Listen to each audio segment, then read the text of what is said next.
మాజీ సీఎం జగన్ కు తిప్పలు తప్పవా? 2024 కంటే 2025లోనే తీవ్ర ఇబ్బందులు ఉండబోతున్నాయా? ఓవైపు ఓటమి, మరోవైపు కుటుంబ సమస్యలు, అవినీతి, ఇంకో పక్క అక్రమాస్తుల కేసుతో ఉక్కిరిబిక్కిరవుతున్నారా? వచ్చే ఏడాది మరిన్ని చిక్కులు ఉండబోతున్నాయా? ఈడీ సిబిఐ కేసుల ఉచ్చు బిగుస్తుందా? వైసీపీ నేతల జంపింగ్ను జగన్ ఎలా తీసుకోబోతున్నారు? ప్రస్తుత పరిణామాలు ఏం చెబుతున్నాయి?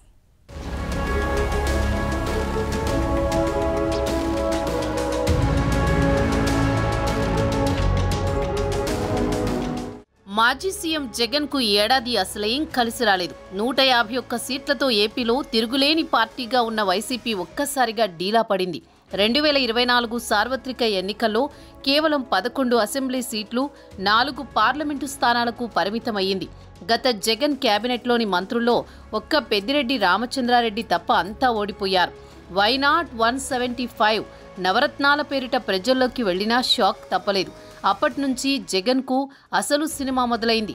వరుసగా షాకులు తగులుతూనే ఉన్నాయి. ఒక్కొక్కరిగా కీలక నేతలంతా పార్టీని వీడుతున్నారు. వైసీపీకి రాజీనామా చేసి కూటమి బాట పడుతున్నారు. నియోజకవర్గాల వారీగా నేతలతో సమావేశమైన పరిస్థితులు మారడం లేదు. నేతలెవరూ ఆగడం లేదు.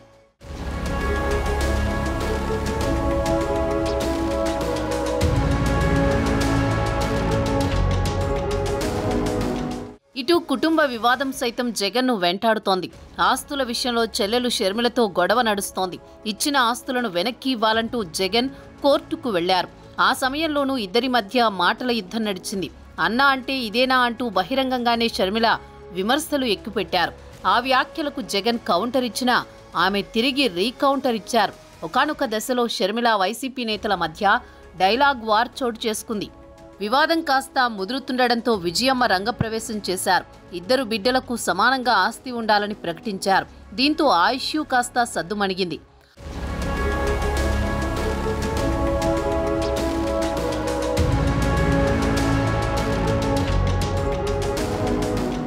ఆస్తుల వివాదం చల్లారగానే అదానీ వ్యవహారం వెలుగు చూసింది. అప్పటి ఏపీ ప్రభుత్వ పెద్దలకు భారీ స్థాయిలో ముడుపులు వచ్చాయన్న వ్యవహారం అమెరికాలో వెలుగు చూసింది. అంతా జగన్ డైరెక్షన్లోనే చేశారన్న ఆరోపణలు వచ్చాయి. ఈ వ్యవహారంతో మాజీ సీఎం కాస్త ఇబ్బందులు పడ్డారు. మరోవైపు గత వైసీపీ ప్రభుత్వ అవినీతి అక్రమాలపై కూటమి సర్కార్ ఫోకస్ చేసింది. ఇసుక, మద్యం విషయాల్లో అక్రమాలు జరిగినట్లు గుర్తించారు. ఆ ఉచ్చు కూడా జగన్ దాకా వస్తుందా అన్న చర్చ నడుస్తోంది. ఆయన వరకు వస్తే మరోసారి కేసుల చుట్టూ తిరగాల్సి వస్తుందన్న వాదన ఉంది. తిరుమల లడ్డూ వ్యవహారంలోనూ జగన్పై తీవ్ర విమర్శలు వచ్చాయి.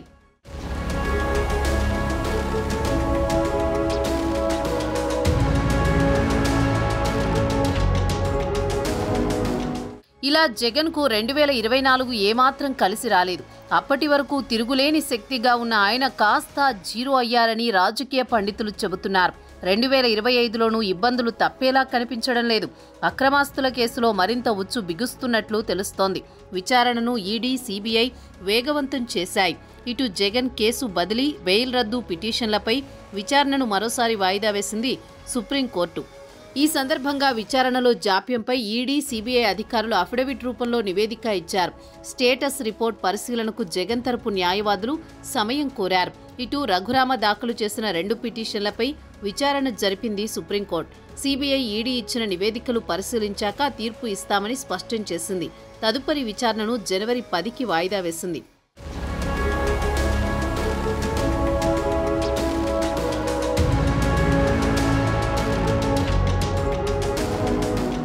మొత్తంగా జగన్ అక్రమాస్తుల కేసులో సుప్రీంకోర్టు తీర్పు ఎలా ఉంటుందన్నది ఉత్కంఠగా మారింది.